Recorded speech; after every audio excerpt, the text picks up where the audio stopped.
بسم الله الرحمن الرحيم الحمد لله رب العالمين والصلاة والسلام على سيد الأنبياء والمرسلين أما بعد فأستعيذ بالله من الشيطان الرجيم بسم الله الرحمن الرحيم السلام علیکم ورحمۃ اللہ وبرکاتہ۔ عزیز طلبہ کرام، امید کرتا ہوں احباب خیر سے ہوں گے۔ انشاءاللہ آج ہم مشکوٰۃ المصابیح کے درس نمبر 211 میں باب حفظ اللسان والغیبۃ والشتم فصل ثانی سے حدیث نمبر 4837 سے لے کر 4842 تک پڑھنے کی سعادت حاصل کریں گے۔ آج کے درس میں ان احادیث مقدسہ کا ترجمہ ہوگا اور ساتھ ساتھ ان احادیث مبارکہ کی توضیح و تشریح کرنے کی سعادت حاصل کریں گے۔ تو آئیے طلبہ کرام بلا تاخیر بڑھتے ہیں اپنے آج کے درس کی طرف۔ بسم اللہ الرحمن الرحیم۔ حضرت عقبہ بن عامر رضی اللہ تعالی عنہ راوی ہیں۔ وعن عقبہ بن عامر قال لقیت رسول اللہ صلی اللہ علیہ وسلم فقلت من نجات فقال املک علیک لسانک ولیسعک بیتک وابکی علی خطیئتک، رواہ احمد والترمذی۔ حضرت عقبہ بن عامر رضی اللہ تعالی عنہ راوی ہیں، کہتے ہیں کہ میں نے رسول کریم رؤوف الرحیم تاجدار انبیاء رسول مہرباں سے ملاقات کی اور عرض کی کہ مجھے بتائیے کہ دنیا و آخرت میں نجات کا ذریعہ کیا ہے؟ تاجدار انبیاء رسول مہرباں نے فرمایا، اپنی زبان کو قابو میں رکھو، تمہارا گھر تمہاری کفایت کرے اور اپنے گناہوں پر رو۔ یہ احمد اور ترمذی کی روایت ہے۔ گویا اس حدیث مقدسہ میں تاجدار انبیاء نے اخروی نجات کے لیے 3 عمل بتا دیے۔ من نجات یعنی اخروی نجات کے ذریعے اور اسباب کے کون کون سے طریقے ہیں، تو تاجدار انبیاء نے 3 باتوں کو اخروی نجات کے لیے کافی قرار دیا۔ ان میں سے پہلی بات یہ ہے کہ اپنی زبان کو قابو میں رکھو، اور دوسری بات جو تاجدار انبیاء نے ارشاد فرمائی کہ تمہارا گھر تمہارے لیے کشادہ ہو، یعنی دن بھر اور رات بھر اپنے گھر میں اللہ تعالیٰ کے ذکر و فکر اور عبادات میں رہو، باہر کی مجلسوں اور نشستوں اور جلسوں جلوسوں سے، عوام الناس کے میل جول سے اپنے آپ کو ذرا الگ ہی رکھو، کیونکہ ان مواقع میں آدمی طرح طرح کے فتنوں میں مبتلا ہو جاتا ہے۔ اور تیسری بات جو تاجدار انبیاء نے فرمائی کہ اپنے گناہوں پر نادم اور پشیمان ہو کر خوب رویا کرو اور مکمل توبہ کر لو، اگر رونا نہ آئے تو رونے کی صورت بنا لو۔ اس حدیث مقدسہ میں تاجدار انبیاء نے یہ معمولات بتائے ہیں۔ اگلی حدیث مقدسہ کی طرف بڑھتے ہیں۔ حضرت ابو سعید خدری رضی اللہ تعالی عنہ راوی ہیں۔ وعن ابی سعید رفعہ قال اذا اصبح ابن آدم فإن الأعضاء كلها تكفر اللسان فتقول اتق الله فينا فإنا نحن بك فإن استقمت استقمنا وإن اعوجعت اعوججنا، رواہ الترمذی۔ حضرت ابو سعید خدری رضی اللہ تعالی عنہ راوی ہیں، عرض کرتے ہیں تاجدار انبیاء سے انہوں نے بطریق مرفوع اس حدیث کو نقل کیا ہے۔ رسول کائنات نے فرمایا، جب ابن آدم صبح کرتا ہے تو سارے اعضاء جسم زبان کے سامنے عاجزی کرتے ہیں اور کہتے ہیں کہ ہمارے حق میں اللہ سے ڈرو، کیونکہ ہمارا تعلق تجھ ہی سے ہے، اگر تو سیدھی رہے گی تو ہم بھی سیدھے رہیں گے، اگر تو ٹیڑھی ہوگی تو ہم بھی ٹیڑھے ہو جائیں گے۔ یہ ترمذی کی روایت ہے۔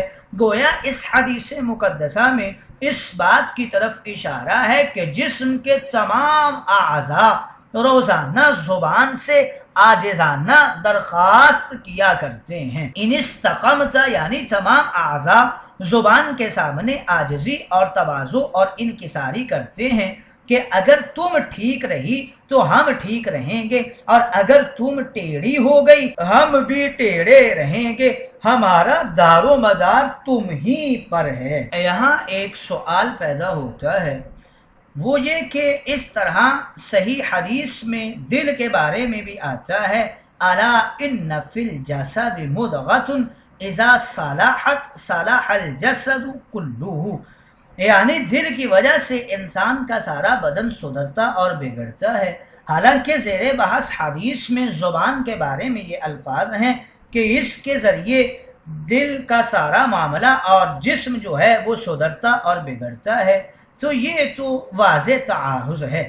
اس کا جواب یہ دیتے ہیں کہ زبان دل کی ترجمان ہے، دل کی طرف نسبت حقیقت ہے اور زبان کی طرف نسبت مجازن ہے۔ علماء نے لکھا ہے الانسان باصغریہ، یعنی انسان دو چھوٹی چیزوں کی وجہ سے انسان ہے، ایک دل ہے اور دوسری زبان ہے۔ اگلی حدیث مقدسہ کی طرف بڑھتے ہیں۔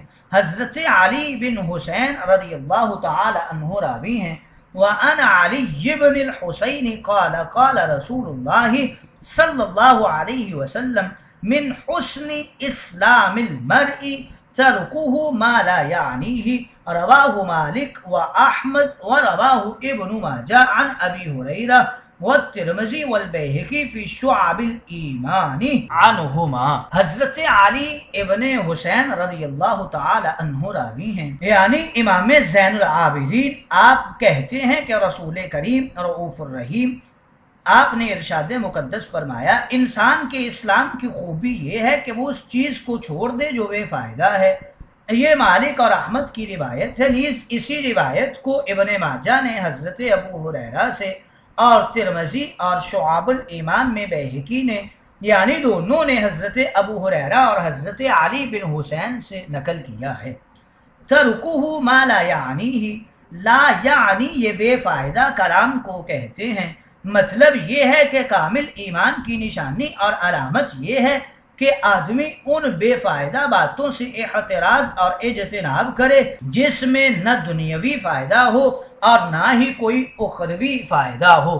امام غزالی علیہ الرحمہ آپ ارشاد فرماتے ہیں کہ بے فائدہ اور لا یعنی باتیں وہ ہیں کہ جس کے نہ کرنے سے کسی آدمی پر گناہ لازم آتا ہے اور جن کے کرنے سے بھی کوئی گناہ نہیں ہوتا، لغزش کا خطرہ ہوتا ہے۔ مثلا کوئی شخص پرانے زمانے کے اپنے مختلف اسفار کے بارے میں لمبے چوڑے قصے سناتا ہے، اگر وہ ان قصوں کو نہ سنائے تو کوئی ضروری نہیں ہے، لیکن اگر سنائے تو اس میں لغزش اور غلطی کا خطرہ ہے۔ یہ فضول اور لا یعنی باتیں ہیں، اگر لغزش نہ بھی ہو پھر بھی قیمتی وقت کا ضیاع ہے۔ امام اعظم ابو حنیفہ فرماتے ہیں کہ یہ حدیث اسلام کے 4 حصوں میں سے چوتھا حصہ ہے اور ربع الاسلام ہے۔ گویا اس حدیث مقدسہ میں تاجدار انبیاء نے اس بات کی طرف اشارہ کیا ہے کہ فضول باتوں کا ترک کرنا اسلام کے محاسن میں سے ہے۔ اگلی حدیث مقدسہ کی طرف بڑھتے ہیں۔ حضرت انس رضی اللہ تعالی عنہ راوی ہیں، وعن انس قال توفی رجل من الصحابہ فقال رجل ابشر بالجنہ فقال رسول اللہ اولا تدری فلعلہ تکلم فیما لا یعنیہ او بخیل بما لا ینقصہ، رواہ الترمذی۔ حضرت انس رضی اللہ تعالی عنہ راوی ہیں، کہتے ہیں کہ صحابہ میں سے ایک شخص کا انتقال ہوا تو ایک دوسرے شخص نے مرحوم کی میت کو مخاطب کر کے کہا تاجدار انبیاء کی صحبت کی برکت سے تمہیں جنت کی بشارت ہو۔ رسول کریم رؤوف الرحیم تاجدار انبیاء رسول مہربان نے یہ بات سن کر اس شخص سے فرمایا کہ تم یہ بات کس طرح کہہ رہے ہو جبکہ حقیقت حال کا تمہیں علم ہی نہیں ہو سکتا۔ کہ اس شخص نے کسی ایسے معاملہ میں اپنی زبان سے الفاظ نکالے ہوں جو اس کے لیے ضرر رساں نہ ہو، یا کسی ایسی چیز میں بخل کیا ہو جس میں کمی نہ آئے۔ یہ ترمذی کی روایت ہے۔ گویا اس حدیث مقدسہ میں تاجدار انبیاء نے ارشاد فرمایا کہ یقین و جزم کے ساتھ کسی کی آخرت کا فیصلہ کرنا مناسب نہیں ہے، یعنی کسی کے بارے میں جزم اور یقین کے ساتھ ایسا فیصلہ نہیں کرنا چاہیے کہ یہ شخص جنتی ہے، کیونکہ یہ غیب کا معاملہ ہے جو اللہ اور اس کے رسول کے حوالے ہے۔ تم کو اس شخص کے ظاہری اور باطنی تمام گوشوں کا علم نہیں ہے، اگرچہ بظاہر یہ شخص پاکیزہ زندگی کا مالک ہے بلکہ صحابی ہے، لیکن تمہیں اس کے تمام معاملات کا علم نہیں ہے۔ ممکن ہے کہ اس نے کوئی بے فائدہ بات کی ہو یا ایسی چیز میں بخل کیا ہو جس میں بخل نہیں کرنا چاہیے تھا، مثلا صدقہ کرنے میں سستی کی ہو یا پھر لا یعنی بات کی ہو۔